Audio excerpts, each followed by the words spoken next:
মেদিনীপুরে যে ঘটনা ঘটেছে সে বিষয়টা নিয়ে আমাদের বিস্তর আলোচনা হয়েছে। যারা মূল কালপিট তাদের প্রত্যেককে গ্রেফতার করতে হবে, সর্বোচ্চ শাস্তির ব্যবস্থা করতে হবে, সেই বিষয়ে আলোচনা হয়েছে। এসপি সাহেব আশ্বস্ত করেছেন তাদের অ্যাডারে আছে, যত দ্রুত সম্ভব তাদেরকে অ্যারেস্ট করা হবে।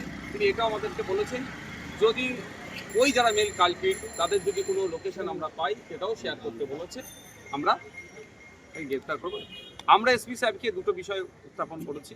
প্রথমত, এই ধরনের ঘটনা সম্প্রীতির বাংলায় কোনোভাবেই কাম্য নয়, যেটা আমাদের জালাল সাহেব বলিষ্ঠভাবে বলেছেন, যেটা বাংলার ঐতিহ্য নয়, এটাকে বন্ধ করতে হবে।